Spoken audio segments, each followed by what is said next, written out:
Kalau ngomongin soal film yang fucked up, disturbing, dan bikin nggak bisa tidur, mungkin Snaf 102 adalah salah satunya, Pak. Film ini dirilis pada tahun 2007 dan disutradarai sama orang yang namanya Mariano Peralta.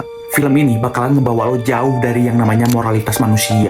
Untuk alurnya, gua bisa ceritain tapi nggak sedetail kalau lo nonton sendiri, Pak. Di awal-awal film, kita dikasih cuplikan tentang seorang psikopat yang sedang melakukan penyiksaan terhadap wanita. Dan ditampilkan juga seorang wanita yang sedang disekap secara bersamaan. Nah, untuk alurnya sendiri itu nggak maju terus, tapi maju mundur gitu, Pak. Jadi gua bakal bahas serinci dan sedetail mungkin ya. Setelah cuplikan itu, kita dibawa flashback ke masa lalu, kepada cerita seorang wanita yang tadi disekap tapi bukan yang lagi Pak.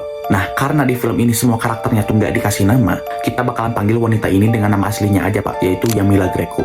Jadi, Greco itu nemu sebuah file yang dimana isinya adalah video-video fucked up, yang dimana isi dari file-file ini adalah seputar tentang kepada hewan, nekrofilia, dan masih banyak banget hal-hal yang gak bisa gua ceritain di sini karena terlalu sensitif. Dan pas Greco lagi scroll-scroll dari filenya kan, dia nemu satu file yang dinamain Snuff Videos, yang isinya pop kepada wanita.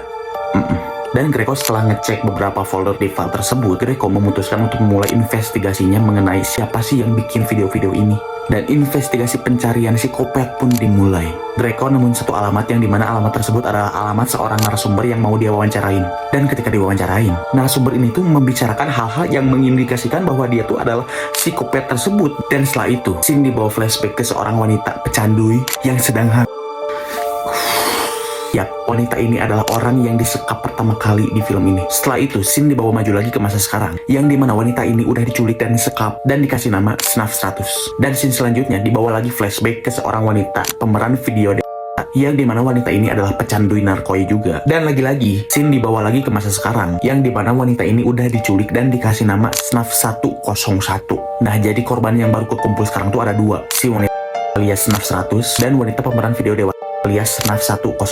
Dan asal lo tahu, sepanjang cerita gua tadi, film ini tuh dibungkus dengan adegan-adegan yang wadidaw. Dan dilanjutkan ke masa sekarang, yang dimana Greco dan satu orang narasumber yang kita kasih nama aja psikopat. Jadi mereka berdua ini masih wawancara, Pak. Dan di tengah perbincangan mereka, ada satu fakta alasan mengapa psikopat ini mengumpulkan wanita-wanita untuk disiksai dan dibunuh.